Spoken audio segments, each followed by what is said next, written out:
Sasha, my man. That's how I saw you on YouTube. That's exactly this person. Oh yeah, yeah. Yeah. Well, here I am. That's just welcome, man. Very nice place. Even Sergey. smell farm. Sergey. Sergey, yeah, this is my buddy. We are filming channel together. Great. So yeah, Welcome. we passed the intersection. We thought it's your house, and we were like, okay, let's check by the cannabis. Once we see cannabis, me and Sasha is there. Like, we couldn't find one. Yeah, yeah. Well, actually, usually for many years I had lots of yeah. cannabis here, but because I've become in, working now, I'm working away from home mostly. Yeah. I really don't have any grass. It's or- okay. You know what? You have much better. You have knowledges. This is exactly why we came. Yeah. Well, Just to talk to you. Yeah. Man. well, I'm glad you came. Nice. So show us what's going on here. Well, let me let the dog out. Yeah. Who let the dog? I hope you're not afraid of dogs.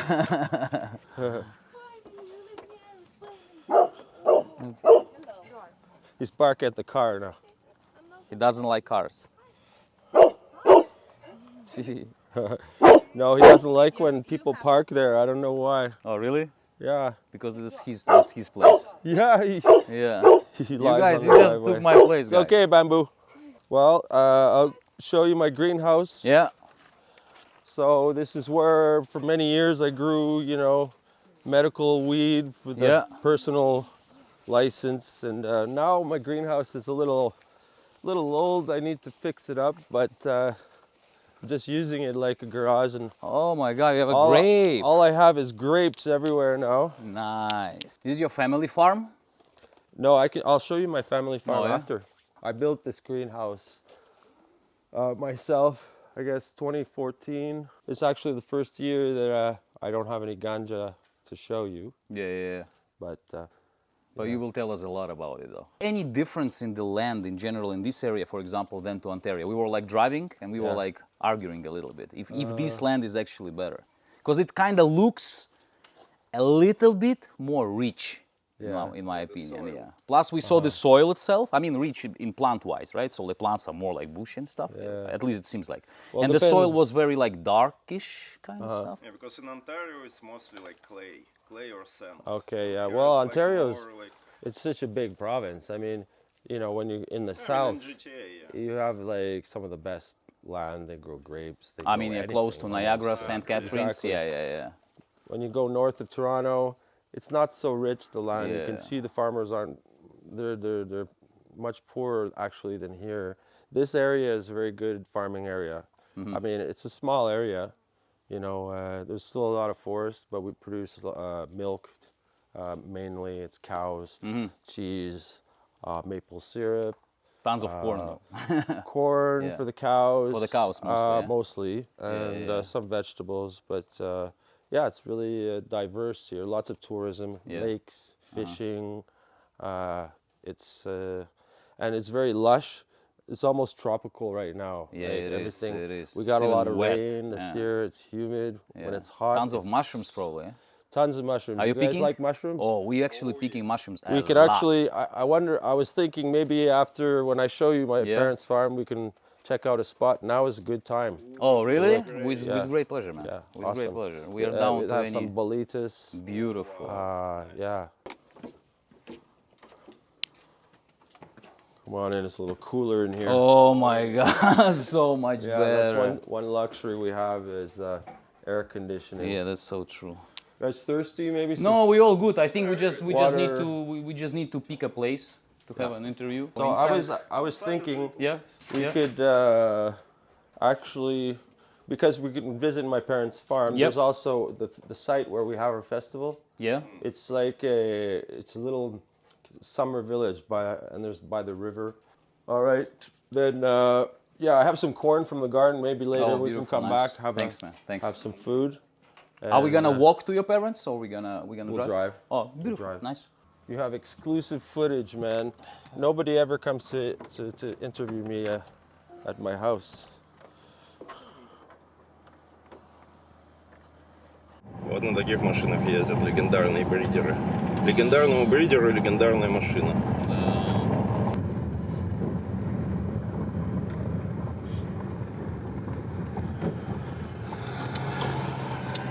Саша только что подтвердил легенду, что, точнее, поверье, что водители BMW никогда не включают поворотки.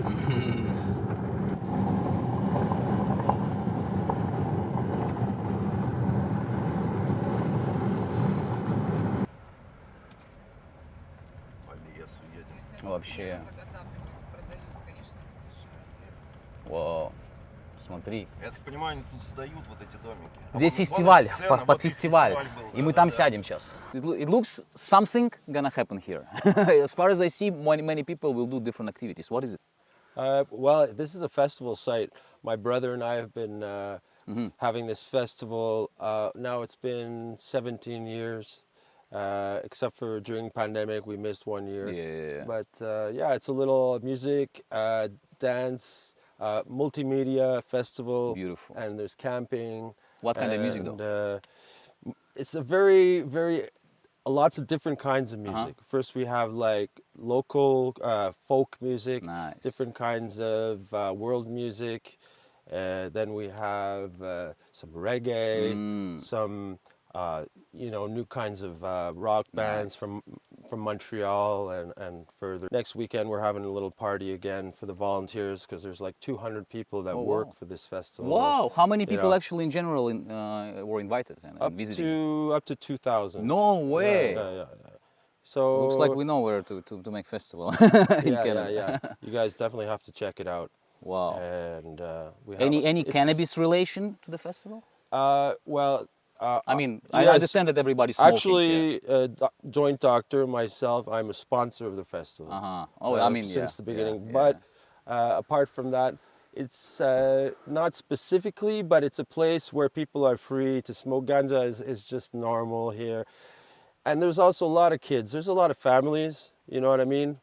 But it's not one of those like raves with a lot of drugs. Yeah. And more like it's a chill kind It's of a family style, festival. And sure, we have some techno in another spot at night. But it's kind of a wholesome festival. Just having the kids there makes everybody behave a little better, and Of people course, keep yeah. the place clean because it's a beautiful spot.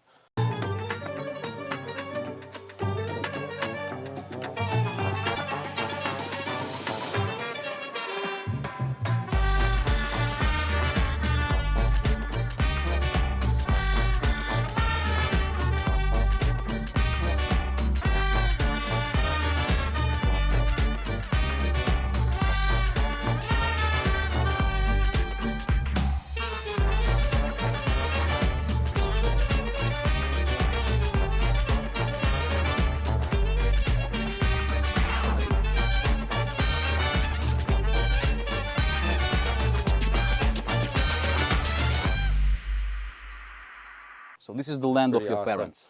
Yeah, this is my parents' land. Yeah. Cool. Yeah. Cool. And after I'll show you, we'll walk to the farm. There's a little path in the forest. We can also check out some mushrooms while we're doing that. Yeah, let's do it. But yeah, this is where I grew up, man. This is my spot. Like, this is one of my favorite places in the world. But you were born also in Montreal, huh?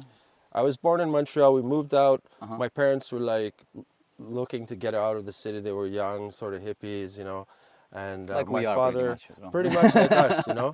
And my father also was an amateur, a lover of weed, and he wanted to be able to grow his own. So we moved out to the country. I was just a baby, and then we had a bunch of goats for many years. My parents worked hard, milking goats, making cheese, eating food from our own garden. It's really, nice life, and it's a nice area because there's a lot of friends, a lot of people around here who are like us as well, who moved away from the city to look for a better life for their family. And How big is the population of this town?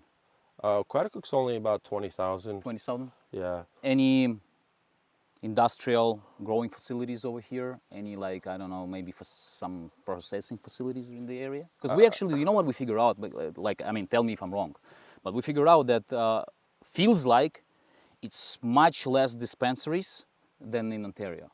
Especially in the little towns. Absolutely. Well, Ontario has so many compared to Quebec. Quebec's much slower in opening these dispensaries. Also, they have certain limitations on the products that Ontario doesn't have. Yeah. For example, they have a limit on it can't, any product can't be more than 30% THC.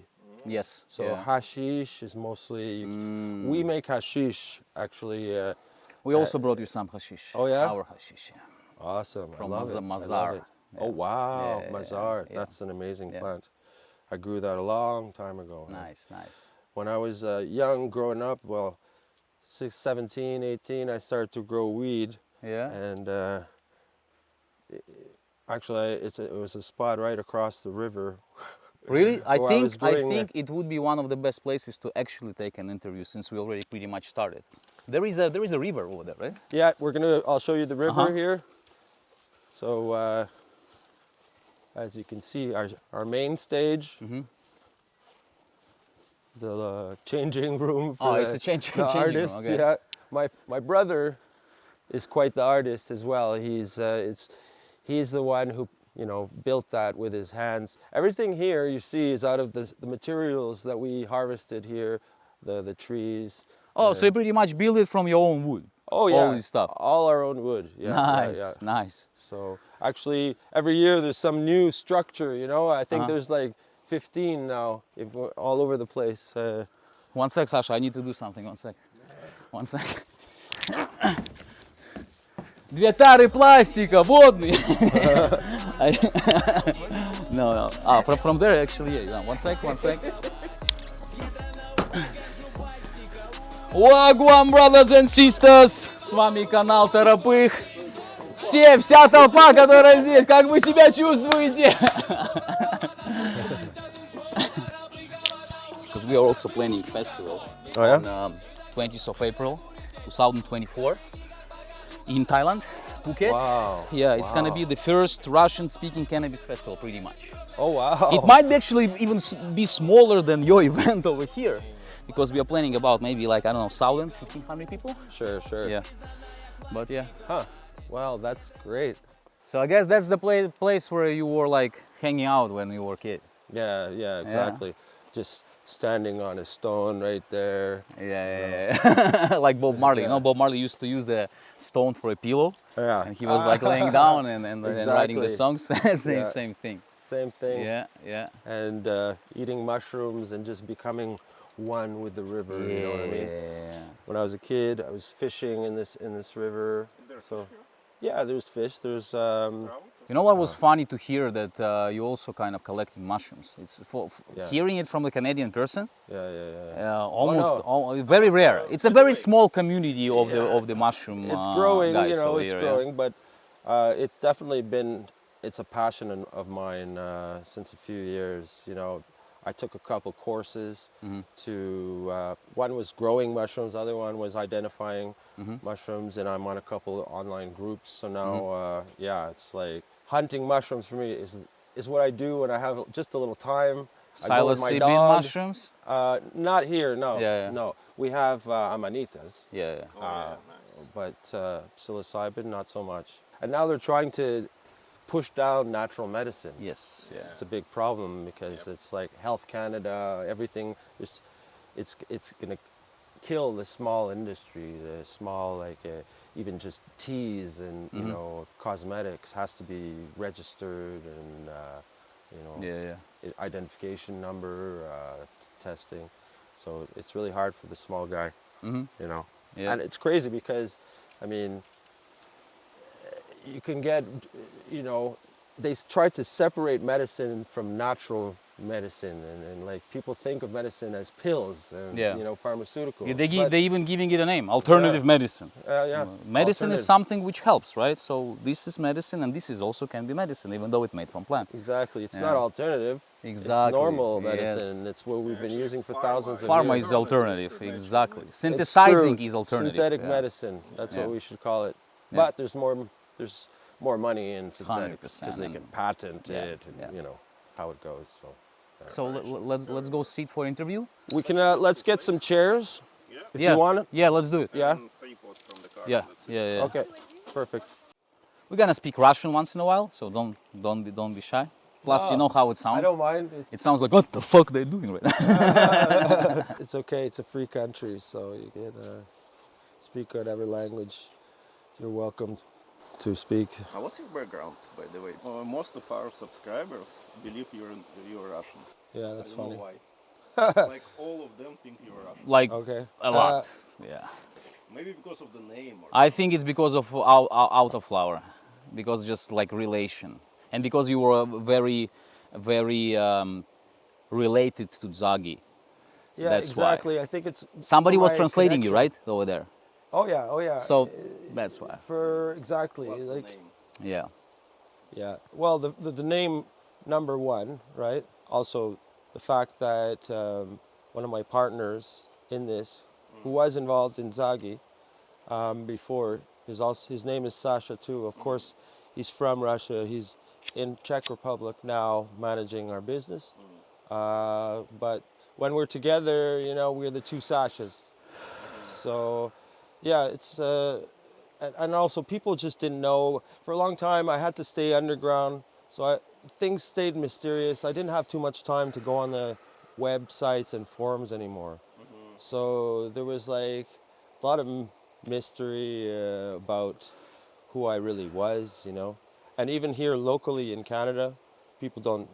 Only my friends know what I do. You know, they don't all understand this business, but locally, regular, you know, my neighbors, and they think I'm just, you know, a regular, like, little organic farmer, you know, and for a long time anyway. Now, I'm not shy about telling people what I do, and it's more accepted now because it's legal. So I can show my face.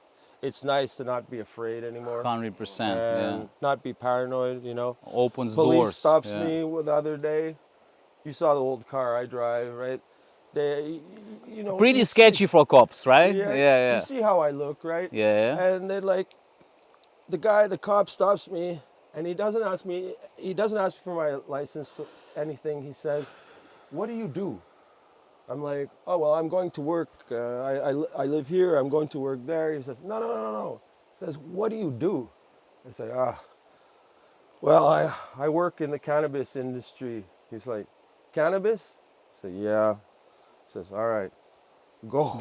Oh, really? Yeah, No way. yeah. I guess I fit in this box. I looked like a cannabis guy, you know, and he's like, "Okay." So let me go, and Yeah. I was lucky that he didn't, you know, see if I was stoned. You see, guys, this is how legalized works. Lots of things which were stigmatized, which are actually were ruining the lives of the people, which were putting an extra attention to them, just disappears when the things are legal, and it makes all our lives easier. First of all, second of all, it makes a chance, a situation, when people like Sasha can easily open their skills for the people, for the crowd, and that's exactly what he did, pretty much. By the way, канал Toropkh еще один миф сейчас развенчал. Саша, он не русский. I'm saying that Sasha is not Russian, but Sasha did a lot for the whole Russian-speaking community from different countries, especially for the people who discovered autoflower for them. Guys, ladies and gentlemen, this is the person who actually turned around the whole freaking industry even though the industry was already fulfilled with lots of different interesting things, but this is the person who created his own shelf, the shelf of the autoflower plants. And we all right now, and especially you, I know you especially, right now can enjoy this creation. Ladies and gentlemen, the one and only, Sasha, Doctor's Choice. They call you Nice to Doctor's meet you. Choice, but how we should call you proper? Well, I used to go by the Joint Doctor. Doctor. Joint Doctor. Now I'm just, you can call me Sasha. You know what is cool about your nickname? The Joint Doctor, people for sure right away thinks that you are doctor, like for the joints. Sure. Actually, there's a company in Canada called Doctor's Choice, but it doesn't exist anymore. Yeah. Some guy selling creams for the joints, yeah. Yeah. But if you want, I can tell you the story how this name came about. You know what I start thinking? That Joint Doctor in Russia, it's the person who can stop the canoe, you know. yeah. That's like we always say, okay, you stop it, you do it the best, you know. That's how I got my name. No way. Yes, I was actually I was in college and I Yeah. was known for being good at rolling joints. You know, Ah, okay. actually we went skiing on a small hill, alpine skiing with a friend of mine. But I was good enough that I could roll a joint in the snowstorm on the chairlift and light it and smoke it before we got to the Challenge top of the accepted. mountain. Challenge accepted. You know? Man. We're gonna try. At one point, he's smoking the joint and it's making a big run, Yeah. big canoe, as you said. And he just passes it to me.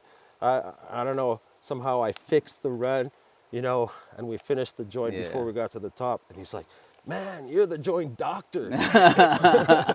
You already told us lots of things about your past, and you said a few words about your father. So, as far as I understand, your father influenced you a lot to step into this particular topic, in the topic of farming, breeding, and all this stuff. So, can you tell us like few words how it happened?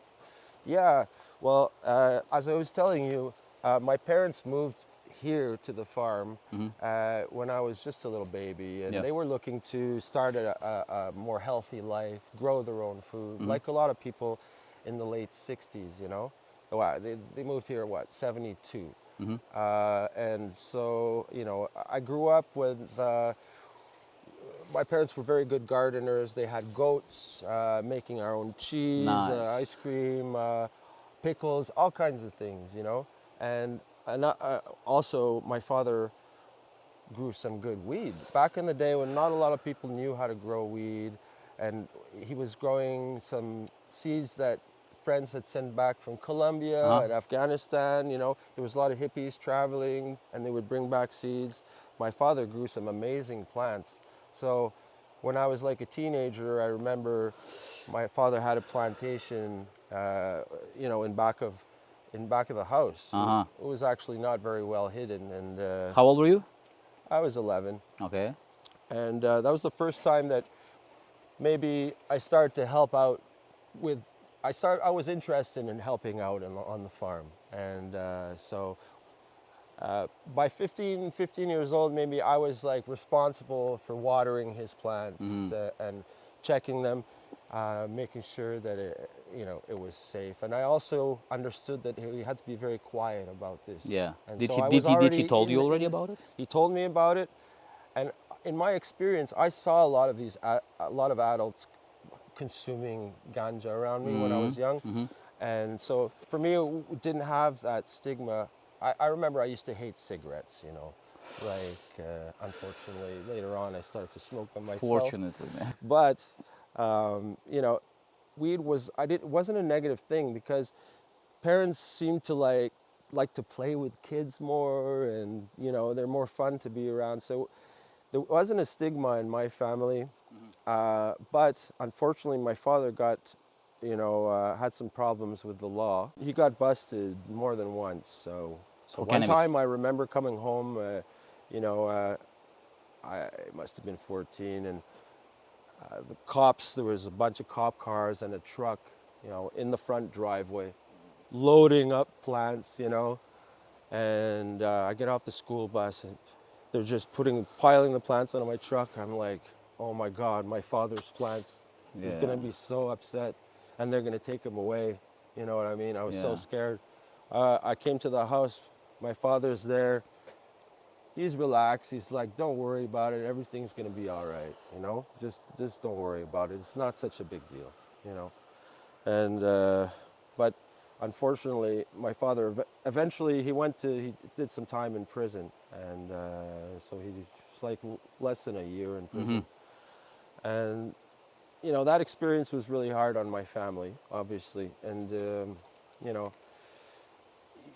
my father paid a price for that, and it was you know, it really made me a little more conscious and paranoid about the law. I didn't want my father to go to prison.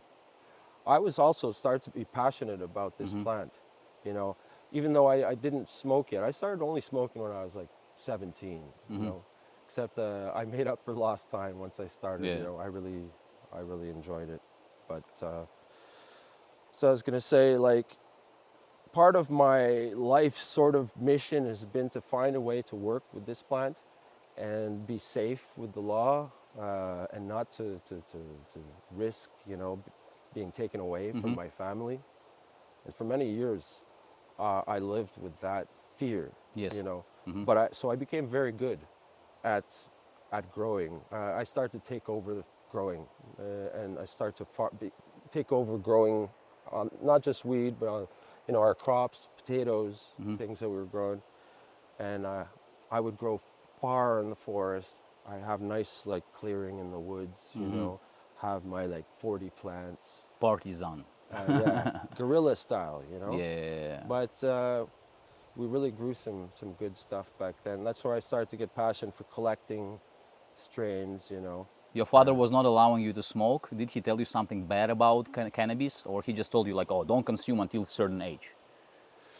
What he said was, don't feel pressure to like do one thing or another. He says, if you ever feel like smoking, if you ever want to try ganja, he says, my only, the only thing I ask of you is that you come to me and we'll smoke a good joint together, and we'll hang out and we'll laugh, And so this is what happened when so I had that in mind when I was ready and I wanted to try it. A lot of my friends had tried it, but I didn't smoke. I went to my father and we smoked the first joint together. Wow, you smoked your and first sat J with and your father. laughed, and Holy. yes, so that's how it is. So I'm a second generation, weed man, if you want. So a lot of that experience. My father was a very good grower. Organic, I guess. All organic, and that's the thing. We're an organic farm in here. He was involved in farming beyond just here. He was organizing organic farmers, and he's working for an organization that certifies the organic farms. Okay, okay. So he was, with that job, he ended up, after he got out of prison, obviously, he was traveling around the world, visiting organic farmers in different locations, And so he started to work outside of the farm. That's when I started to be more serious about farming myself. I took over. He stopped growing, I was growing. And yeah, from then on, it was a passion. And for many years, I came up with the name Joint Doctor because I was starting to write some articles for magazines and sending pictures and whatnot. And I didn't want to give my real name. And at the time, I was actually a DJ doing like reggae. Oh, reggae DJ. nice. I still like to play, nice. records. You said you mixing music and stuff? Yeah, I'm a bit of an amateur DJ. I like to, I've collected reggae music, mostly vinyl, 45s, and yeah. So I still like. Just yesterday, I played at a friend's birthday party. Oh, nice. They said I was gonna play at the end of the night. Everybody wanted to, to chill out. Yeah.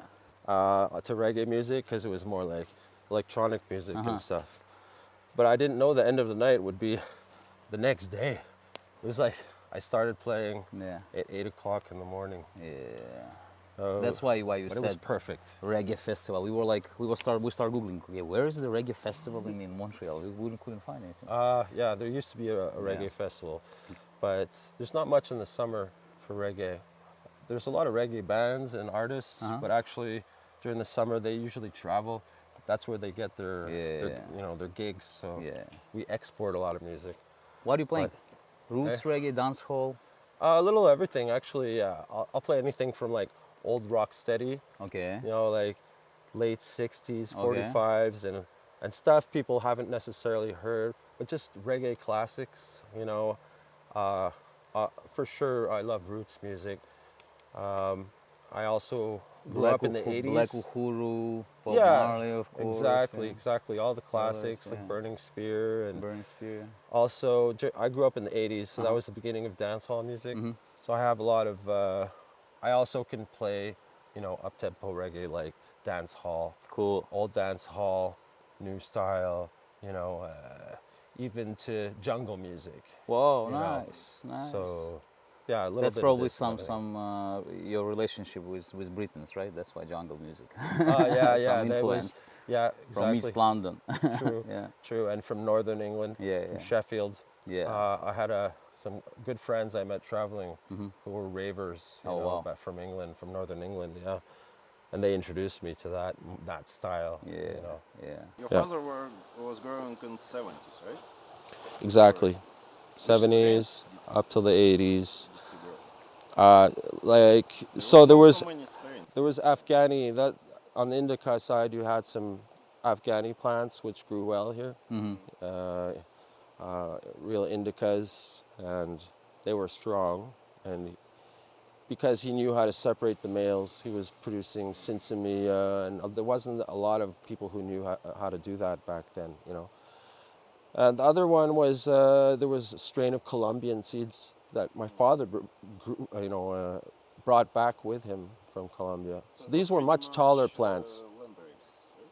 Yeah, everything was a landrace back then, mostly up until late 80s, mid 80s. People started, the real growers, big growers, started to go to Amsterdam to buy seeds. They would fly to Amsterdam every year, buy things like Super Skunk, Mazari Sharif. Um, there was only like Sensi I seeds guess maybe back then, Northern and Dutch Light, I guess. Passion, Northern Lights, Yeah, exactly. yeah. Yeah, yeah. And then later Diesel, Cam, Diesel. and all this stuff. But here we had some local strains also. No way. We had, What was the most popular local strains here? well, for the longest time, it was Friesland. Friesland. Friesland, the name comes from Dutch. It's a part of Holland. So I don't know the history so much, but it was sold by Super Sativa Seed Club. Okay. They were the first, I think they were the first seed bank. They were Dutch guys. And so that They was had an headquarters in Canada? in Amsterdam. In Amsterdam. No, you had to go to Amsterdam to Okay. get seeds back then. Yeah. So you are growing cannabis for yourself, or you were breeding right away from the very beginning? What was the main interest of yours? Because I think if your father was so involved in the growing process, so you were kind of already familiar. For you to grow in organic soil, you can pretty much grow everything, right? It's not a huge. I mean, of course, there are some nuances, right? No, you're right. But of course, if you like get used to it, you have enough experience, you can grow anything. So, Yeah. what was exactly the reason for like seeds? So you can stay on a safe side, or grow cannabis for you to Yeah. just to use it and consume? Not yet. It was in the beginning. It was just to use and consume. And I learned from my father how to save seeds and Yeah. pollinate specific branches. But at the beginning, we were mostly working with clones because the best plants were only available in clone format. Plus, like it's the best Friesland. way to move genetics, right? So to Yeah. keep genetics, I mean, yeah. True. Yeah. You can have exactly the same thing. Yeah. You know it works because you can't just grow anything here. Yes. We're still a northern country. It has to be ready, like now, September. So a lot of like sativas you can't grow. So, but Friesland is perfect because it matured end of September. It got really big, and it had a distinct taste that everybody could recognize. So many years that was the standard, Yeah. And then another next variety came after that was M39. M39. Yeah. Okay. Friesland M39. Okay. Also an old Hunting strain, for legends. but Yeah. people were starting to grow it indoors. Okay. It gives very good results indoors because it's like 50 days, it's heavy, Oh. and that became the commercial standard after, Yeah. Today there's less people growing outdoors. You were always growing outdoor, or you were also in indoor growing as well? It was always outdoors, Yeah. and it was only until I moved away from the farm that I began right away to grow indoors, like in my apartments. Yes. In my closets. Yeah. Because just to preserve my genetics over the winter, You have it was to. necessary to do that. And that's also how I got interested in growing short and small varieties. Because, in the winter, when you have a small space, Yes. Yes. so that became, before Lowryder, I was really looking for different strains that were compact Yeah. and fast, and that I could grow in the winter in the closet, and then put it in my garden in the summer. Yes. Because, you know, this is a plant, when Lowryder came around, it was kind of a novelty. It's like we didn't understand it completely. We just knew it was a short, tiny plant. We're like, wow, this is cool, you know? And I can grow it in my garden.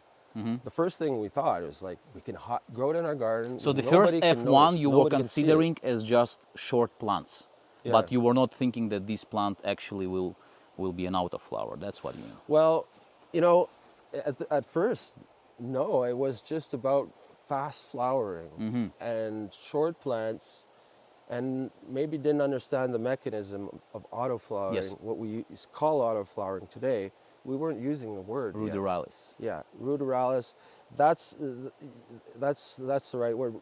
We knew about ruderalis. We Yes. read about it in the books about this mythical, like Siberian plant that flowered very, very quickly because of the short seasons, and so, and that's where the understanding came from about autoflowering. Yeah, we were looking to create something a little like that, and I tried different strains for several years before we came to actually Lowryder, and then it was still a couple of years before we understood what we had, and then concentrated on that.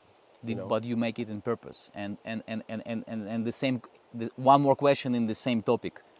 Which Ruderalis was it? This is the question numero uno. Yeah. You guys all asking all the time. Is it was Ruderalis from Eurasia? Because you guys just want to relate it. Or it was a different Ruderalis, and can be actually different Ruderalis be found somewhere else except Eurasia. So what was it? Okay, well, it's a good question, and it's a big question. It's like, what is ruderalis, right? At first, we read about it. It comes from Russia. Yeah. It's a land race from Russia. But then when you look at the terminology, ruderalis actually means an escaped plant.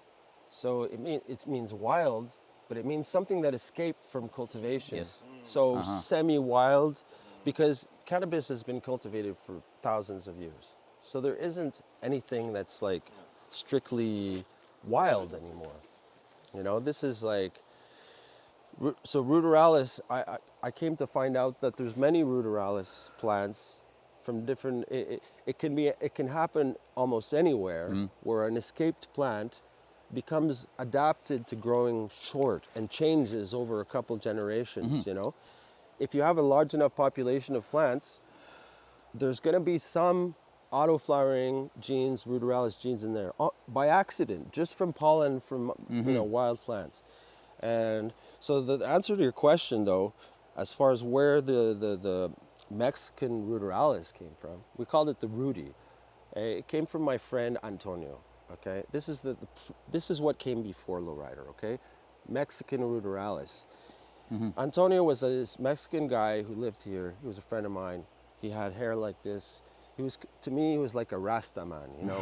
He was like a wise man. He was like a barefoot intellectual. He walked like a, you know, a Always wizard talking on about the- philosophical things. Yeah, all he was that. really smart, and he would always have something nice to taste. You Yeah. know, he loved weed, and I visited him in the summer one time, and it was like July.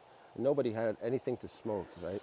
He's like, just a moment. He goes in back of his house, he pulls a plant, and it was already dry because he left it to just, it matured, it died, and he let it dry on the, that's how he worked, you know. He pulled it up, and we were rolling some joints. We were happy to have something to smoke. It tasted nice.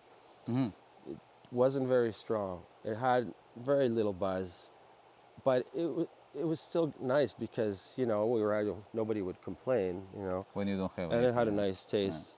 So I got some of those seeds from Antonio, Mexican ruderalis, and when I was living in an apartment, I moved to Montreal, and my friend and I, we had some strains, and we put a room together, and I crossed, because this ruderalis was short, I made hybrids with everything that I had, all these mother clones, and those seeds became like the first hybrids. You know, one of them was William's Wonder, another one was Northern Lights, and so we crossed all these things with the ruderalis just to see what would happen. By that time, I moved to Poland. I went to study hemp growing in Poland. Okay. It was the only thing I could study in school of cannabis, and I met this Polish professor that invited me to come, and I stayed in Poland, and they gave me a greenhouse to do a project. The first medical cannabis project maybe in Poland that was it was Wow. legal because it was under this Institute of Natural Fibers. And so then I was testing all the seeds that I grew, and you know, some of these were the Williams Wonder Ruderalis cross that I made, and they were exactly what I was looking for. They were short, they were fast, they had a really good taste. Yeah. And but still didn't understand that they were autoflowering, or you know, because it was only F1. They weren't autoflowering. They were just fast, sort of a So fast the version. first generation, if you cross, and the plant you cross, as far as I understand, were feminized photoperiodic plant. Oh no, it was like regular photoperiodic plant, right? Exactly, yeah. So the first generation of this cross is not the autoflower, it's a fast photoperiodic plant. Yeah, today we call them fast versions. Yes. There's some companies that have the sweet seeds, for example, specialize in fast versions. You know, they just give the ruderalis, or not the ruderalis, the auto flowering. You know, makes it a little faster, and so it flowers maybe 2 weeks earlier. But it's Yeah, not yeah, yeah. really. You can't. It behaves like a regular plant. You can make Yeah. clones and everything. Yeah, so it was basically a fast version. Just It was shorter nice. flowering period, pretty Yeah, much. yeah. So, well, we kept these seeds. I went back to Canada for the winter. I know, I moved around a lot. And so now I'm in Vancouver. And, or sorry, I was in Regina in Saskatchewan. Anyway, it doesn't matter. I was growing in my friend's basement, Dave. I got to say his name because Dave Strange became the photographer, and he was like my partner in getting the information out, you know, and selling seeds for a long time. He's still my friend. But we were in his basement, and we were growing some of these seeds that I was telling you about. The F1s. Now it's the F2, because I made seeds in Poland, Okay. and now we're testing out these seeds, and we had a certain portion of these plants were very, very young. Okay. They were 2 weeks old. They were just like babies, little seedlings, and we spotted some plants that are already making little balls, like Wow. little male plants, and they didn't really. They're 2 weeks old. They're babies, Wow. and so these are weird, right? But like, we kept those, and then soon we found females that were doing the same thing. So actually we kept those, and we got rid of everything else, because, I mean, a lot of growers probably would have just thrown them out, say, these are weird plants or whatever. But we were just like, whoa, like now the bells were going off. You know, here's something that flowers under 24 hours. This is what we're talking about. This is ruderalis. This is autoflowering. When we start to like, and we came up with the name Lowryder not long afterwards. And Why Lowryder? why Lowryder? Actually, I was like sitting reading a magazine. I was like, and it was this magazine called Lowryder, which is about the Mexican, you know, American, like Los Angeles car culture. You know, where they have these Lowryder, like big American cars. Okay, yeah. Those yeah. are called Lowriders, right? I was like, bingo, that's what we want to call it. I'm like, because it's got Mexican roots, you know, and it's low down, it's low profile, easy to hide, you know, and also low rider is like, Yes. you can also, it's like ruder, like ruderalis, like in Finnish. Whoa. In Finland, a Y is a U, so that it would be a low ruder, right?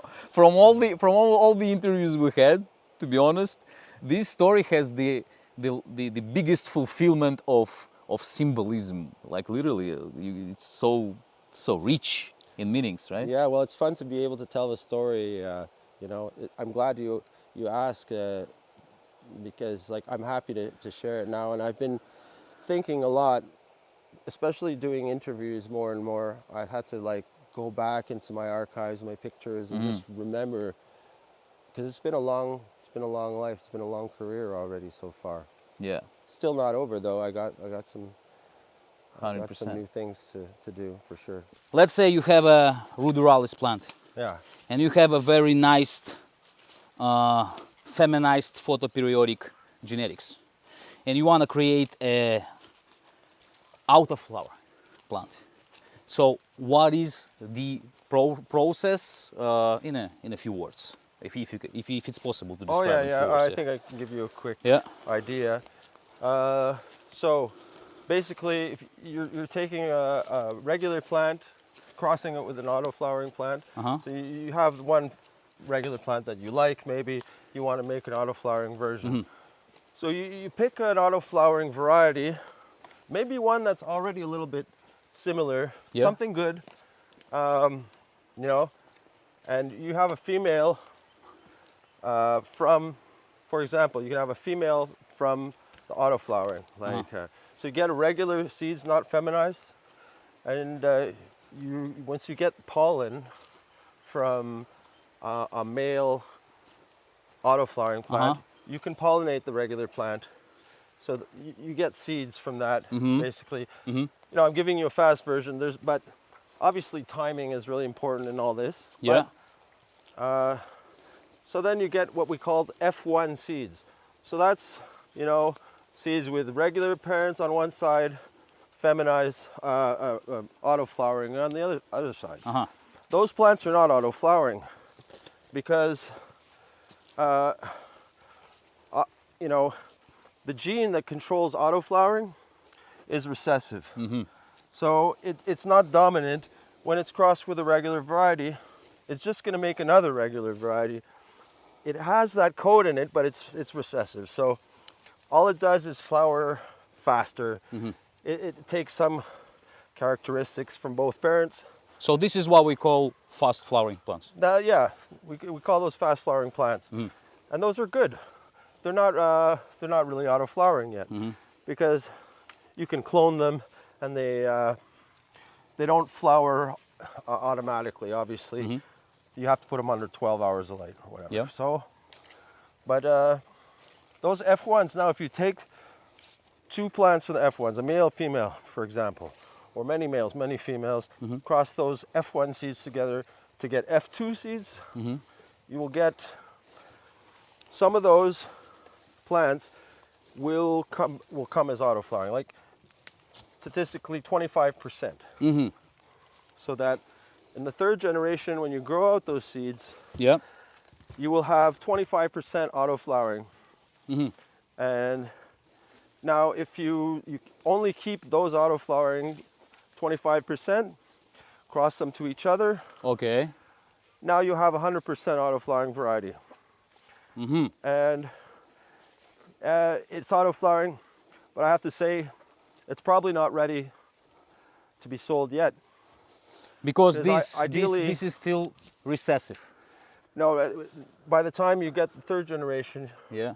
you get it to be auto flowering, and but what I'm talking about is Third generation. it may of the not be last breed. stable yet. Now it's auto flowering doesn't mean it's you have to grow another generation to select the best plants. Ideally, you know. Yeah. That's something we learned over time, because you don't always have a time. It takes a couple years, unless you're really growing intensively, you know, to create a good auto flowering variety. So we're always asking this question, just to to remove all the unnecessary questions. What is Lowryder? What is the genetic? Let's call it genetical code, right? So who are the parents? Right. Well, there is Northern Lights #2, Okay. also called Closet Queen or Oasis at the time. It was a fast-growing, regular, fairly compact plant. Williams Wonder, which was, and Williams Wonder was a clone that I had. One of my favorite types of weed. I wish I still had the clone, but the Williams Wonder selected just because I loved the taste and the shape of the plant and everything, and and Mexican ruderalis. So those are the three things that were in the first Lowryder. Now, like from the first Lowryder, we crossed it with a Santa Maria, which is a popular Brazilian connoisseur variety. It was really good. And crossed it and then back crossed it and did the same thing for 2 generations to get Lowryder number 2 autoflowering version. So those are the 4, the 4 strains that are in Lowryder today. Are you actually decreasing some qualities of the plant by putting this recessive quality of the plant on the very top? Because you're doing lots of pollination, lots of crossing, right? Yeah. Are you losing some qualities? Maybe it's lower on THC. Maybe it has a less, I don't know, terpene profile. It's a question everybody asking. Sure. Yeah. Well, if you've grown some of our seeds, I mean, the autoflowering plants today are very much next generation plants. They're not the same autos. We've grown them for many generations, and many of them are just as strong as your typical regular plant. In terms of quality, they can be just as good, and sometimes better. But what you're asking about is it can be true too, especially at the beginning when we were using this Mexican ruderalis.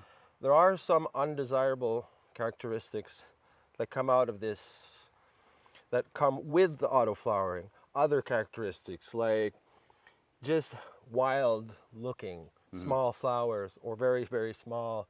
So that's why you have to grow it another generation or 2 to eliminate those weird ones, Ugly if you ones, want, But that's less and less of a problem because we're many generations later, and the good breeders have removed most of the undesirable characteristics. They can come back sometimes. You're gonna get but there's less and less of that problem now. But it's a valid concern, and I would say most of the people I know,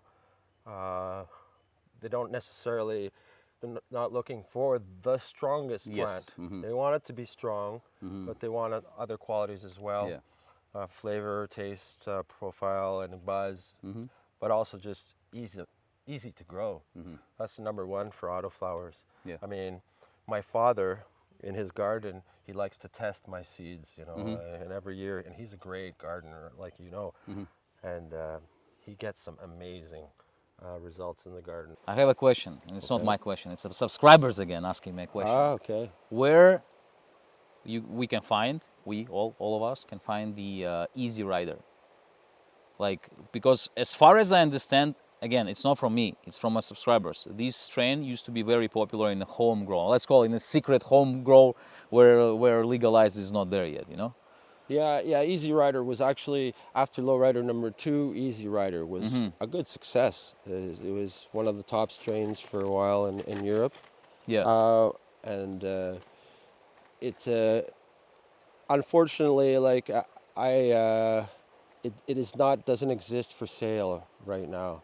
But you still keep the genetics though. I have always an archive of genetics, for sure. But just for the question myself, is, what was the main, like, why people love it so much? Why it's Easy Rider? Why it was growing better, more resilient, or I don't know, have a bigger yield, or well, like whatever. it was strong, right? Ah, It was okay. stronger than the first Lowryder, let's just say.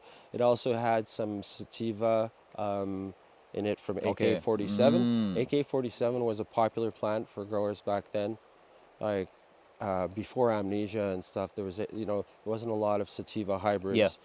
And so and at the time, this was after the success of Lowryder number 2, and I had big distribution in Europe.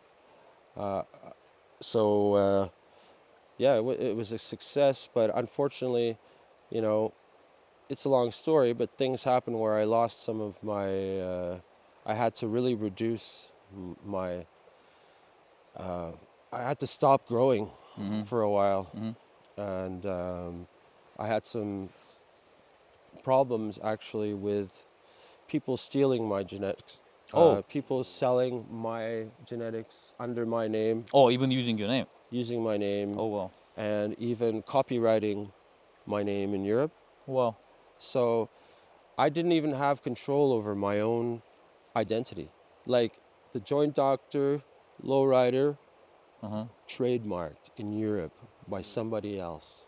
And I went through years Oh, of problems. You had to hide at this time. I You had to hide. couldn't like just like show your face at least to say it's me. Well, I wasn't like, I was just a grower back then. I didn't go to shows very much. It wasn't like, you know, to try to be a personality.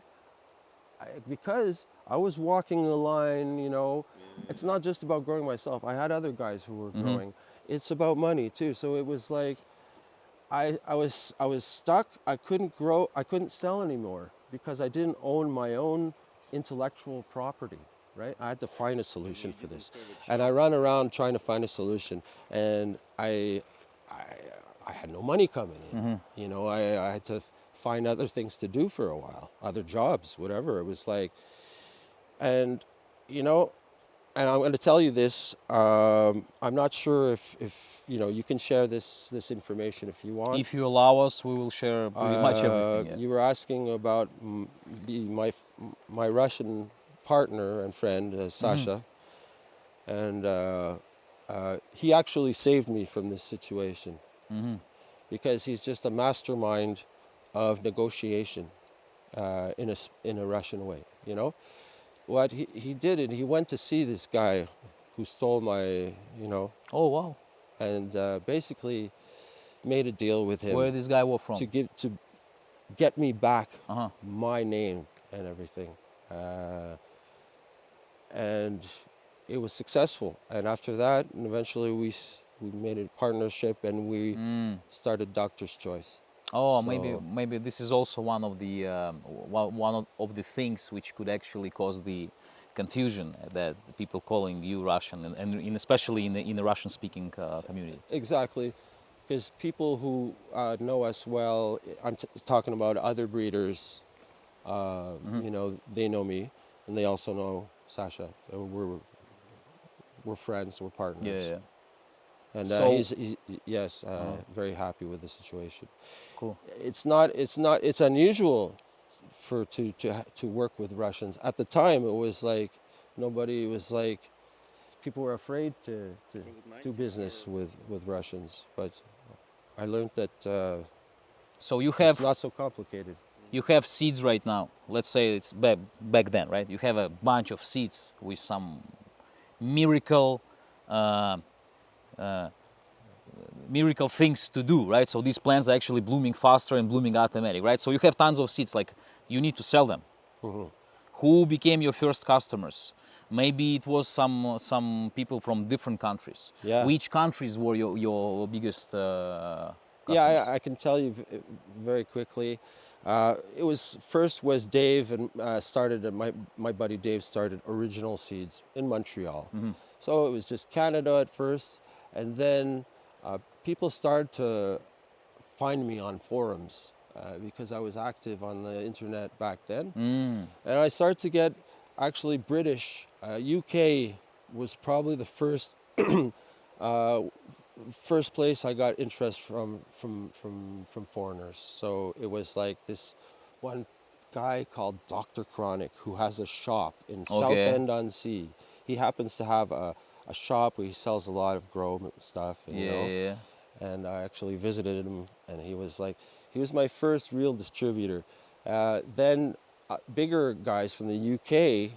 Eventually, I met the guys from Seedsman. Oh, Seedsman, no And, way. Yeah, like to this day, Seedsman. These are guys my are still friends, big. And, Yeah. there's very successful. One of the best seed Yeah, but banks they in were Europe. just starting back then. So Lowryder was actually part of their success, you know. Wow.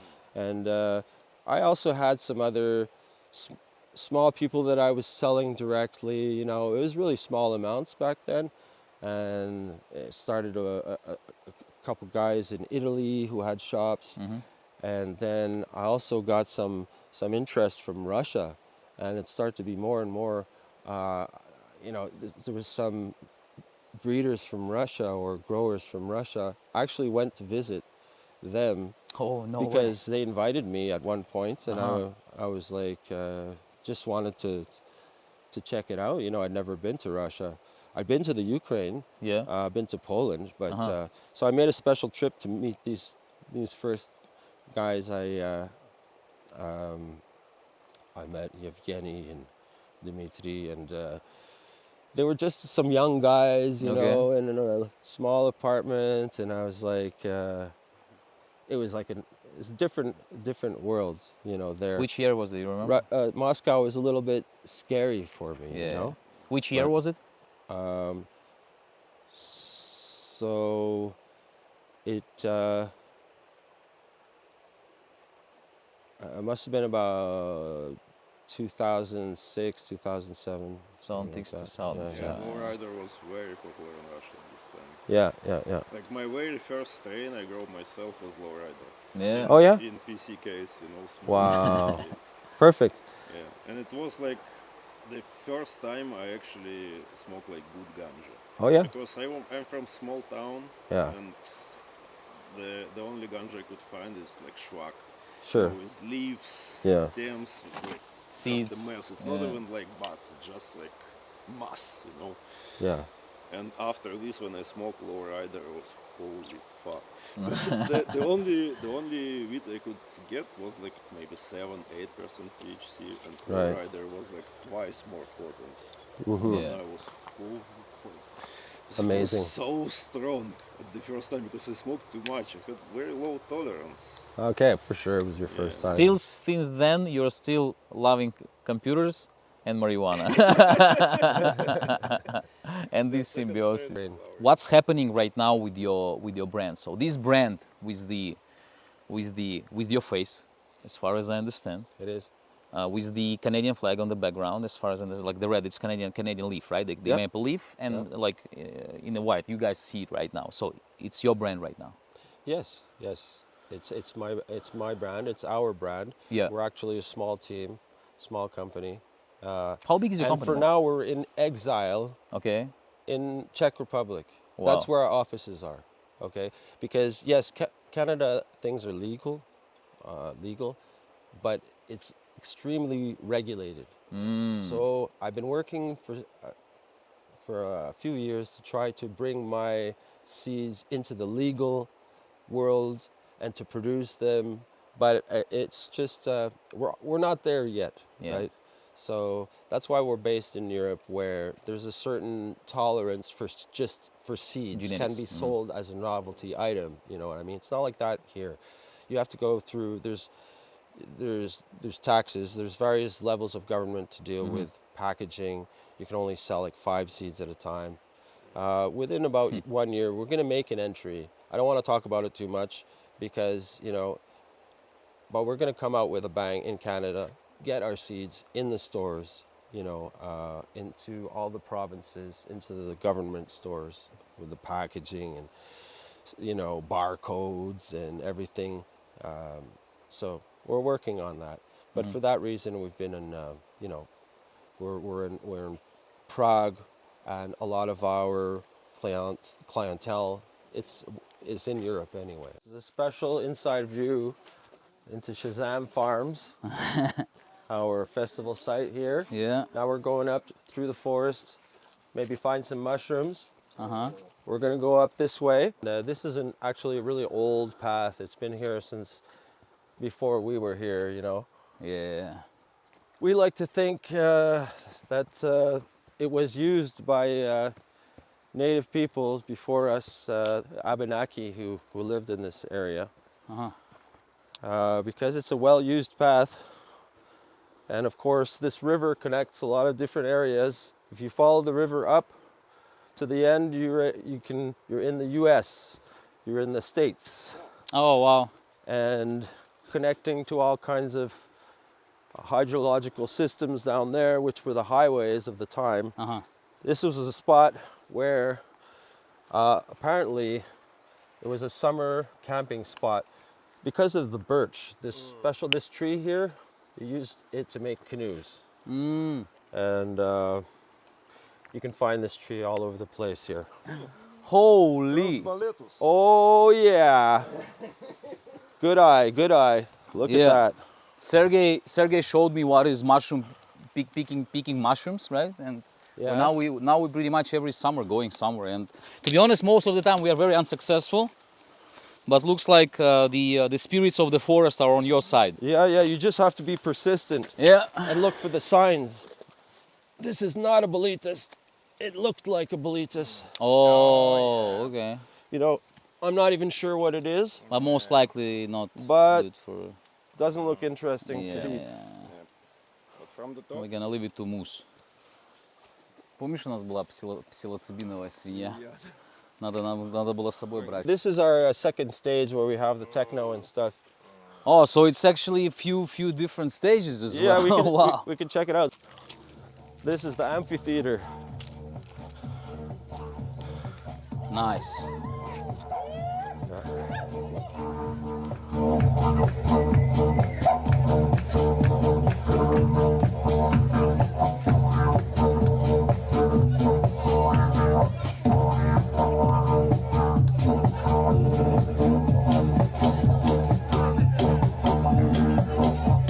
My father put all these big rocks here, Uh-huh. and this year we actually had quite a party here.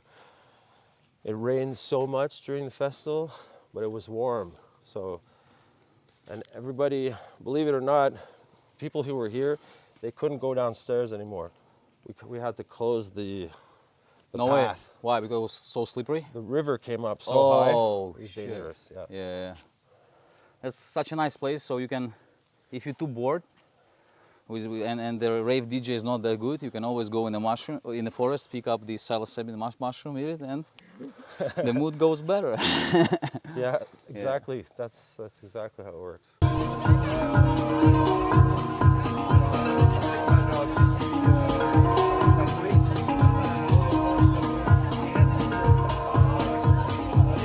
So now we're going where? Now we're taking the path back to my family farm. Mm-hmm. My parents still live there, Yep. and this is all their land. So all this land we're walking around is your parents' land? Yeah, now they have like 100 hectares. Holy. For how long they live here? over 30 years. Over 30 years. Wait, Wow. wait, 40 years. Wow. I'm old. Starting to forget. How old are you? 52. You 52? Yeah, man. Holy shit, you look so well, man. I Yeah. guess that's the marijuana experience. Go ahead, bro. You think? Yeah, probably, man. They saying it's a medicine. I think so. Here you have an actual bolit. Yeah, but it's rotten a little bit already. Yeah, a little bit. It's they call this well, I only know it in French, but it's actually still good to eat. Yeah. Just because it turns blue. That's why it's called the bluish or something bolit. Uh-huh. It looks like another mushroom, which is not good, but you could actually taste it. Make sure it's not bitter, but it's good. Nice. So you picking mushrooms every season? Oh yeah. It's become quite an interest for me, for sure. And what's your favorite? I think the different kind of bolit, like they call them cep or porcini. Uh-huh. Those are amazing. This is Yep. our little orchard. Actually, I planted all these trees, a lot of these trees, with my father when I was a kid. Apples. And this is our little apple orchard. I think they're almost ready. Чё городские, блядь? Яблочек хотите? Oh, no way. Yeah. Are they ready? They're a little small this year, but I think so.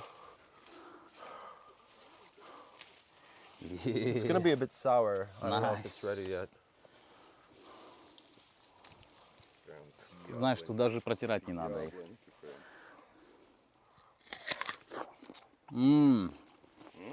Beautiful, bro. Yeah, good. Mm. Delicious. Mm. So we Nice. actually,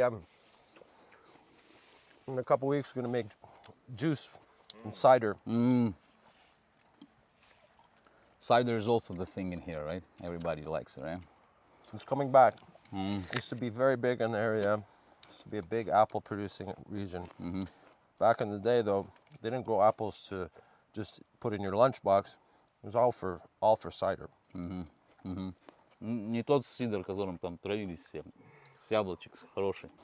Oh, this place is so chill. I just wanna fall down and lay down on the grass, man. I know. Well, yeah, you'll come back for sure. This is where we barbecue. Oh. Next time we'll make shashliki. О, шашлыки это... You're not vegetarian, are you? No. Not at all. I'm even more opposite than not at all. Right. That's cool. I smell weed. I think it's over there. Yeah, looks like.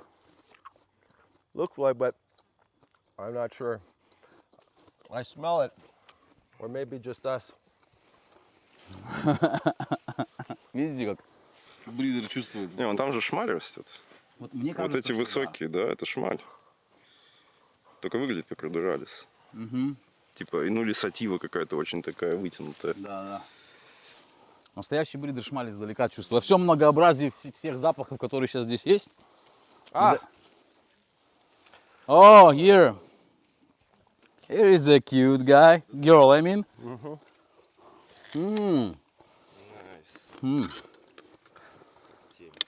I guess he saved one plant. Everything else was already. There's a couple small ones there. See, he tests new varieties for me. I give him.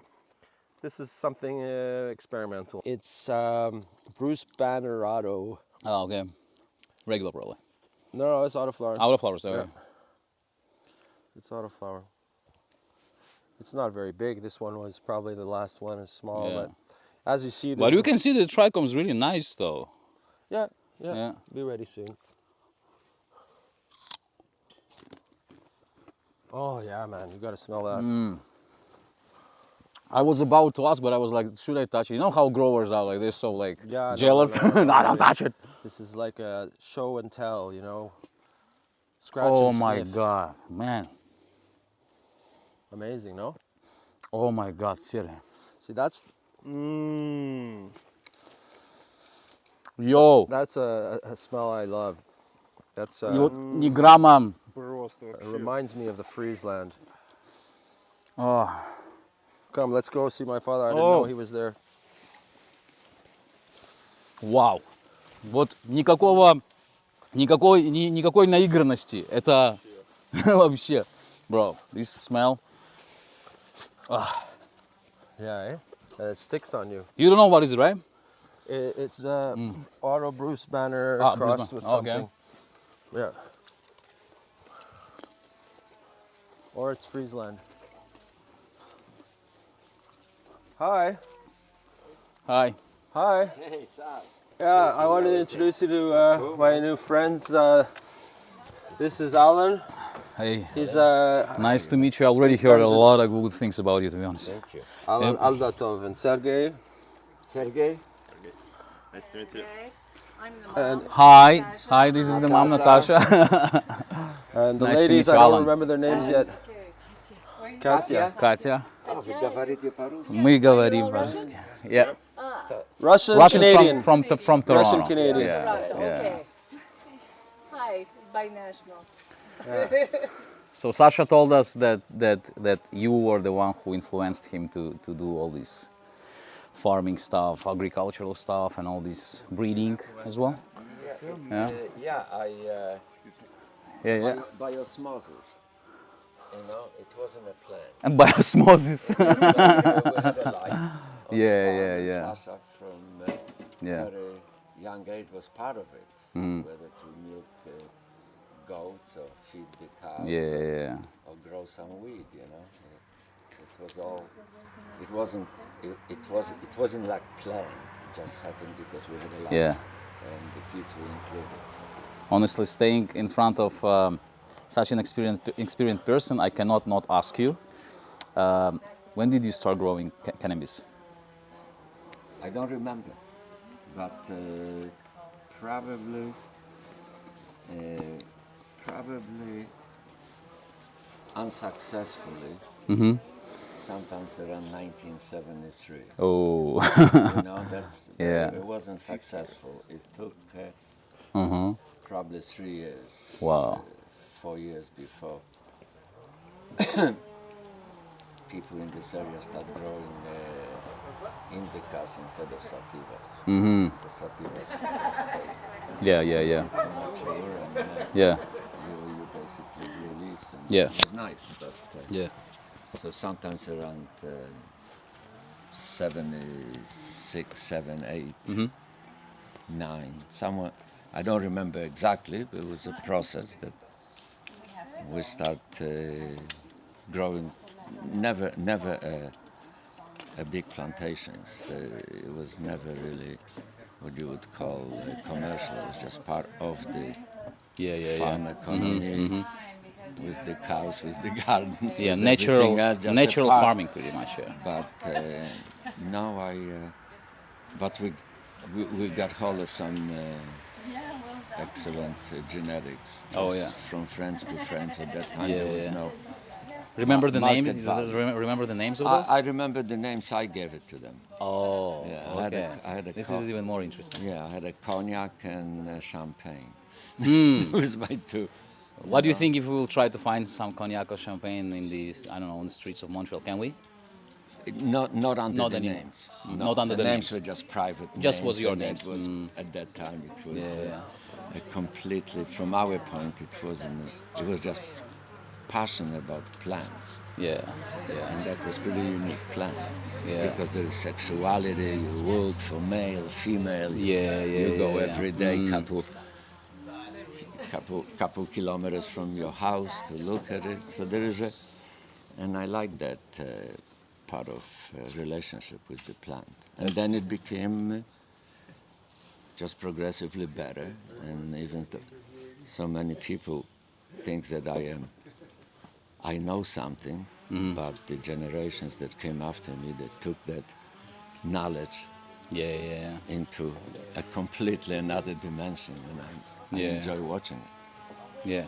But I don't think that But we that's what appreciate. what we did. But without your start, without people like you who started this stuff, nothing would happen. I think more is it's more about creating conditions for guys like Sasha to actually That's a very take good off. point, You know, yeah. just you, Yeah, yeah. you know, it's not that. We just created a condition for this new passionate and knowledgeable generation to come and do some fantastic stuff. Guys, You know. there is no bigger wisdom than you just heard, to be honest. You see the two generations right now of people who are doing cannabis for such a long time and actually pretty very quality, right, way. So, and in my opinion, this connection between generation, it actually reminds me breeding in general. You kinda exactly, right? So you're attaching the best quality to the next generation Right. and letting it to adapt. Right, pretty much. right. On human level, Yeah. it's a little wider because it's creating conditions. And then you're too young to remember Soviet Union, I but still the remember dream a little of bit, but yeah. the dream of that idea was to create conditions for people to actually live in solidarity and. Yes. It didn't work out, but the idea was you can do it on a smaller level, in Yeah. a community instead of countries and big things. Yeah. So Yeah. so it's been okay. I've been lucky. Luck plays a big role in our life. That's from my 77 years of Yeah, yeah, yeah, perspective. You gotta be lucky, and then when you're lucky, grab it. Yeah, grab it. A lot of Don't time waste we your just chance. Yeah, don't miss that. Don't miss a good luck. Miss the bad one, but Guys, like, honestly, I will tell you for sure from my side, I'm pretty sure Sergey feels exactly the same. I was expecting even a little bit different interview. Yo, I'm gonna carry this inspiration from both of you guys Thank you, for man. a freaking long time. It's absolutely honest. Like, I'm not playing on camera right now. You can turn it off. I will say no, exactly me the too. same. I'm not playing on Yeah, camera. I'm yeah, talking this to is- you. Yeah, This and is- I had a good feeling Like, about you look, I have guys a freaking goosebumps. because it's not every day that we do interviews usually at shows, you know, Yeah, at the yeah, expo, and I usually hesitant to invite people I don't necessarily know to come to the farm, but I had a good feeling about talking to you, you Yeah, know. appreciate it, man. And now I'm so happy that you got to visit, have a little slice of our life Yeah. here, and for all your subscribers, you know, to come and visit here, it's a real privilege. So, you know, Yeah. welcome and thank you. Man, honestly, like, I should hug you, man. This was a pleasure, sir. Fantastic, man. Thank you Nice so to much. meet you. Thank you so much, man. Stay for a while. I will. Yeah, hang out. I have to take this monster to its home because I just rented it. We went to a accordion festival. Oh, you're playing accordion? No, we listen. Oh, okay. Okay, I'm not It's gonna a ask festival questions. in Quebec Yeah. for, you wouldn't believe, What? from Lithuanian, Ukrainians Uh-huh. to Colombians and No way. Argentinians and Quebecois. But accordion. No, different accordions. They have this accordion that it's like piano. Yeah, but yeah. then they have those boxes that don't even have a bass. And they play this music. And Yeah. It's Quebec crazy. it's a really interesting place. Yeah, we figured. And very interesting people as well. to be Well, honest. Yeah. Because you can do well as a marginal in this country. The wealth and the benefit. You know, you don't have to choose an ordinary life. You can be And whoever you want. You can be a little off the sentence, still have services, wells, be part of this. You can be you. It's easier. It's easier than many other places that I visited, I lived. You know, I grew up in Poland. Yeah. And Which city are you from? Lublin. Lublin? It's right on the, not far from the border. Yeah, because there are so many rumors. Well, Sasha already knows that. Oh, Sasha is Russian. Sasha is Russian. Sasha is Russian. Because he's well known in Russia, right? Because of his Sure, autoflower plant, right? sure. And today we broke the line. It's not- Well, it's funny when Poland, guys. when you went to Poland, right? And they put him somewhere, and his name was Sasha Przytyk. Couldn't be more Polish. You I know? agree. And he didn't speak Polish. Right? You didn't? No. Back then I didn't. No, but you right now you speak Polish. Now I speak Polish not so well, but, But I you can did communicate. well. Yeah. I can't give a speech in Polish, but I can go and do what I have to do. Go to the store, buy some, Yeah. you know, it's a hard language. But actually, I plan to practice more because now we're going back to Poland every year. We have the new festival that we're going to every year, Cannabis Fest. You know. And there's a pretty cool scene there in Poland, the cannabis scene, you know? Yeah. We're always asking our guests, I mean, we are guests right now, so our hosts in this situation, any to send some vibrations to our subscribers, some emotions, maybe you want to leave a message from your own experience. I don't know, anything about life, anything about business, whatever you want to tell those young and not average people. Well, you know, it's not easy to say something that has not been said before. That's honestly, also true. You know what I mean? If we dig into our human history or culture, you can see that thousands of years ago, already some philosophers, some people had these incredible thoughts that we didn't really follow en masse. They were there. So what can I say? I already tell you that from my position, creating an environment where people feel comfortable, it's cool for me. That's enough. That's good enough for me. I don't have to conquer the prices or anything. And this place, from the beginning, has been like this. It was always open, and the kids, whoever was in the kitchen, were always included. So, as you see, it's a big house. So. Yeah. Probably 20, 30 people over 50 years lived here. Yeah. Help with the place. So that's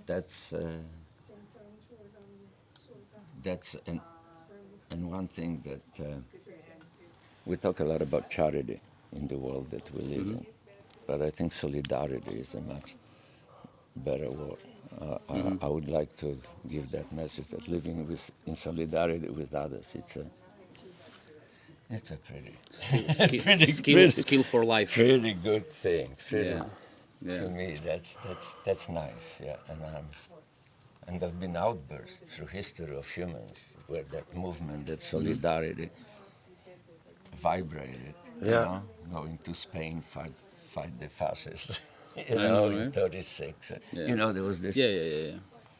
We don't have that passion anymore. That it's not present that much because we enter into a consumer economy. Yeah. So the value there is.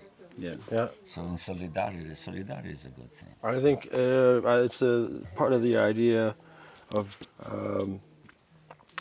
creating your group, your subscribers, people from diverse places who are maybe living in a place they have to be careful and not, but that's, I think, you know, is Toropkh? Toropkh. Toropkh. Well, you guys understand the concept of solidarity, and that together, Yeah, putting our sure. minds together, we can create greater things. So that's why, you know, things like Lowryder, autoflowering, you know, I happen to be sort of in the center of it, but it was always a group effort. It was a joint effort. A lot of people shared this idea and passion, and it wasn't about money, you know. Well, So together we can do great things, even us weed people, you know. We can actually do a lot of great things. We are. I remember when Sasha was developing all his varieties and actually was successful, and I was very much involved at that time in industrial cannabis, in breeding, not for THC but for fiber. Hemp. And I was very knowledgeable about copyrights, actually registering variety to protect you in the breeding world. That what I was dealing was different plants. It wasn't cannabis. And I remember when I said that to Sasha, and I don't know if you remember that, but you said to me, there is such a thing as an open source. That's a new way of moving things forward. You don't protect it, you actually say, I encourage people to rip me off. Right. You said that That's like it. in the beginning. I Always been like encourage that. because the improvements will. Like an We don't have to open do it. code. We don't Exactly. have to be- Open source code. It's the Yeah, same exactly idea. idea. It's the same idea. You know, Which to that's me just was another novel approach. because I'm old, you know, like Yeah, I'm not yeah, that yeah. generation. Doctor's Choice is like that too. We like to encourage new breeders, you know, and we know if they like our seeds, they'll come back anyway, or you know, they'll create something good, and maybe they'll come back and you know, bring us some new variety. So it's work for me. Anyway, you can't really protect your rights in the cannabis world. It's like Yeah. It's you still can- developing though. yeah, what are you gonna do? Spend Yeah. time with lawyers, or just keep creating what you're Yeah. good at, you know? Yeah. So, yeah, it's been a good approach, and that's Yeah, I got that's to our run, guys, philosophy. because I got that. Thank you so much, sir. You'll be here when I come this back. is- It's yeah. gonna be. Ah, okay. You have to wait. You have to wait. You okay to drive this thing, man? Holy fuck, it's big. It is. You drove it all the way through and from. We drove through back roads, through La Beauce, through. It took us 3 days to get there, and like 7 hours to get back. Wow. How long were you gone? A week. Amazing. I know. It sounds like it was a good time. I know. Well, because you know, accordion festival. You know, Sasha, You cannot miss it. This is the first time. You know, accordion was part of my Yeah. pioneer fire and balalaika. Yeah. I grew up there. That's funny. Yeah. Yo, honestly, guys, I don't even know what to ask anymore. Don't ask anything, It's just much hang more. out. It's much more in the fulfilled than car. I even thought. Can I see him on a 100%, 100%. Once we post it, drop it on YouTube. No, only in Russia. Only in Russia. Ah, yeah. Yeah, it goes to Russia. It's gonna go in Russia. Yeah. They're some of the main sources of information in Russia. Yeah. Yeah, right now about cannabis realities, yeah. Yeah. Trying to be honest. Yeah, yeah. And Don't sensationalize. no, you know how many times we were Marijuana blocked? ain't gonna save the world. Yeah. Yeah. I know. It will a little bit, but We're not there is few other we're not trying to make it secret plant, we're trying to bring common sense. yeah. You know, so people feel safe and they can do, if they want to smoke, they can smoke, you know. So that is our main idea, our ideology. Yeah. There was Very cool. here in Canada in 1968, I think. We had a commission, government commission, called Ladane Commission on legalization of marijuana. If you read this paper that was written almost 50 years ago, you would not believe what was proposed 50 years ago. How detailed, how smart, how good that paper was. It was a commission. It was also about LSD, I do believe. Was it? Yeah, I think it was in there. I don't remember. I remember that, and it just was pushed away for 50 years. Yeah. And it was good. Yeah, they just if you promised can- and forgot. Well, they was didn't ignored. promise. They It just was put it on the ignored shelf. because the commission is called by the government to Yeah. study the subject, and then they give the report. And if you read this report, It's like pretty much what we think about cannabis, right?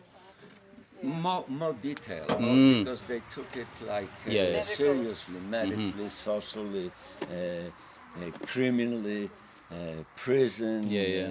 Economics. economics, all these things weighted against. The economics so-called of damage. illegality versus So it was just super, much better than the one we got now. Yeah, yeah, yeah. The now we got now Much is very, better now. very It's funny. It's okay. It You is. know, For the first step, yeah. I drove through little village in Labos in the boonies here, and I said, oh, I'll go to the store. And it was a store. Yeah, You know, yeah. I bought this weed, sativa, 27 or 23% THC, packaged in this incredibly large plastic green container with something that keeps it dry inside, right? And beautiful looking, really like tight buds, everything. So at the campground I smoked it, and it was definitely not better what I grow in my garden for personal consumption, you know, like just nothing special, Just weed. just weed. You know? No charisma in the smell. No, Yeah. no, it wasn't a high. It was a charisma and everything else, but Not in high. but it's also they put it 20, I don't remember what, 27, 23% THC, 0 CBD. Oh. How is it possible? Yeah. It doesn't work, no, doesn't it? No, but there's a lot of varieties are very low in CBD. No, but it has to be CBD for THC to actually hit your receptors if you're from that scientific, from what I understand, no? Well, that's in my experience. No, I mean, most you know, it's funny. It's like we're still learning about it, but a lot of sativa varieties have close to 0%. You know, regardless of how it works, but I think a lot of people need CBD with their THC. 100%, CBD is yeah. good if you're a smoker. If you're already consuming THC, CBD is beneficial for a lot of people.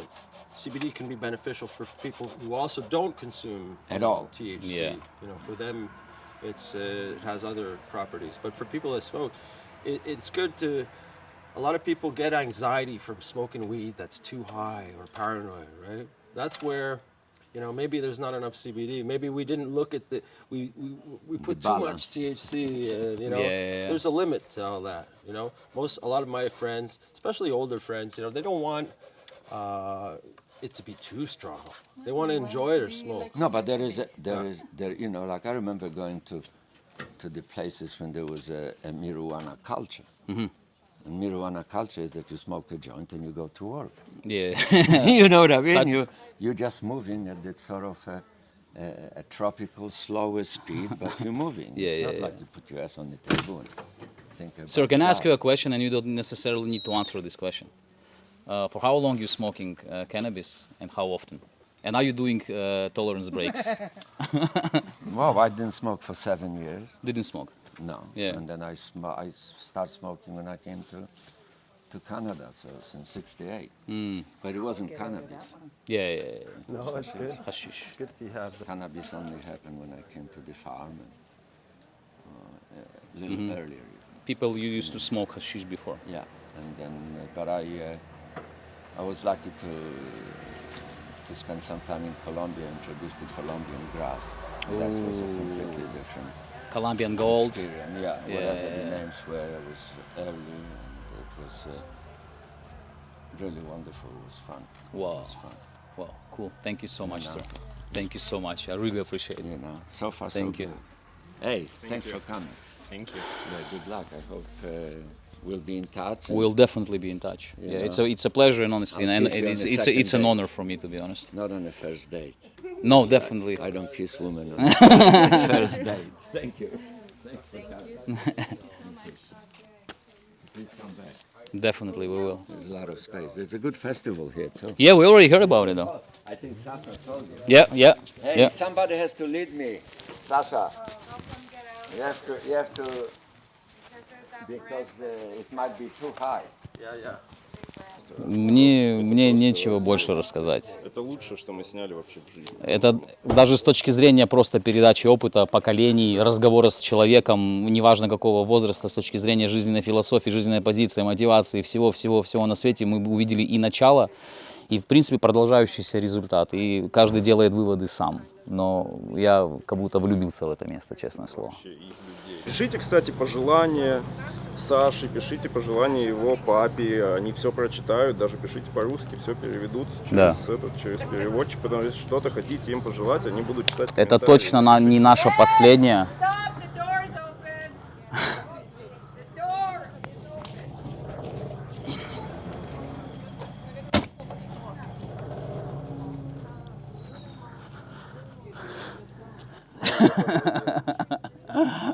I'm always getting in those kind of trouble, to be honest. So I understand.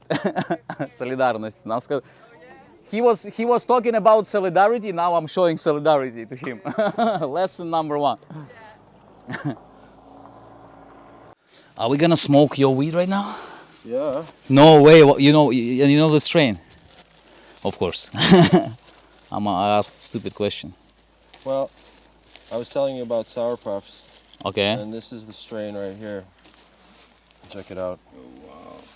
Oh, it has some purplish. They're just. I don't have a lot because when you grow for seed, you don't have a lot of. Это к вопросу о плотности шишек, что вот они вот, типа, если твердые, то это обязательно биджар. Вот, никаких биджаров.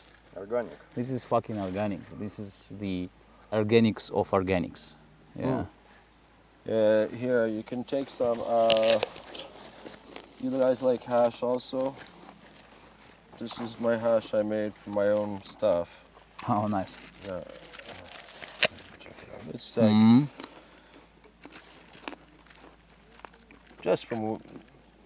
It's actually from the trimmings from my weed from last Yeah. year. Everything all mixed together, Nice. but handmade. Yeah. How you do hash? With Bubble? water and Oh, ice. okay. Yeah, bubble hash for sure. Developed a pretty good technique.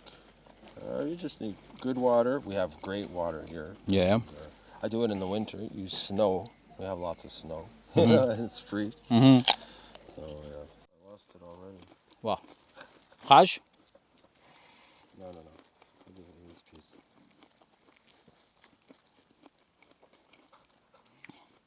Pretty sketchy. You're allowed to share up to an ounce in Canada. It's no big deal. Stop freaking out. Thanks, man. Thanks. No problem. Just a little. Appreciate it. Nice. Now, До сортов снести. yeah. Sick. So we're gonna make a separate episode. What's the name again? Sour puffs. Sour Puffs. I Yep. remember the name. Hey, I'm sitting here on my farm with my good friend Alan from Toropkh. He does a lot of great promotion. We'll be telling you more about Alan and what he's doing. So stay tuned for more information. We're connecting for the first time here. And I just want to take this opportunity also to let you know that we're just releasing a new strain, a very special strain called Sour Puffs. Guys, this is a great strain. It's a regular strain. It's not autoflowering because, yes, we have some good regular strains as well. I grow some regular strains as well as autoflowering strains. And this Sour Puffs is something that took a lot of time to develop. This is a very good strain for the weed connoisseur. It has Thailand sativa genetics in it, as well as Northern Lights and Sour Diesel. So it's a very powerful combination. Some real classics, all three sort of wrapped into one. A weed that's very energetic, uplifting, and also a little bit psychedelic. So it can be a great daytime weed for getting things done, and it's also got that great taste. You just have to try it. We just got our new harvest. We'll be releasing this, so stay tuned for details. Thank you, Alan, for being here. Always a pleasure. And guys, when we're talking about genetics, and especially when we're mentioning autoflower, we cannot just like stay away from the fact that if we're looking for a great, historically approved autoflower genetics, we know where to take it. And I'm pretty sure that this strain you named, Sour Puffs, yeah. honestly, I think we're gonna put it in our episode as one of the strains, and we'll grow it as well. Okay. Yeah. Well, we're going to have a harvest very soon, and I'll save some, we'll share some, and you can let me know what you think. Beautiful. How about that? Great idea. Thanks. Thank Thanks, you, Sasha. Alan. Appreciate Thanks it a lot, man. Sasha, there is a special gift. You gave us hash, we're gonna give you hash. This is our bubble hash we made. Oh, wow. Yeah, smell it. Touch it. You allowed me to touch your plants, I'm gonna allow you to touch it. Yeah. So gummy. Yeah, this is all yours in this jar. Is this made from fresh frozen? Or No, it's made from the dried plants already, but bubble hash super clean. We made such a clean conditions and stuff, so like we tried to put efforts, and which is the most important, it was curing in a temple bowl, in one bowl for 1 year. No way. Yeah, we broke it maybe like 4 months ago, or 3 months ago, something so like that. sticky like that, naturally? Yep. Like Inside it's not because it's got water in it. Or there it's is dry? nothing at all. It's a pure, well melted and well aged trichomes. This is for you. Try it. Like I want your review as well. I'm gonna smoke yours. You smoke mine. Yeah. Thank you very much, man. No problem at all. appreciate that. Yeah, we have an episode. I can actually even send you the link if Please, it's. I'll Yeah. start to look at your stuff more. You're gonna start looking how to make a proper hash, or No, I just want to see your work, man. Yeah, because you 100%. guys are Yeah. great. We're smoking a little spliff Little with hash joint. with Yeah. hash joint. Hash made from the same plant. Hash made from a lot of different plants. Oh, okay. So It's it's a a blend. Lowryder. Oh, It's a okay. blend. Такий unique. It's got everything in it. Everything in it. Yeah. Want to taste? Yeah, let go. That's why I came here, man.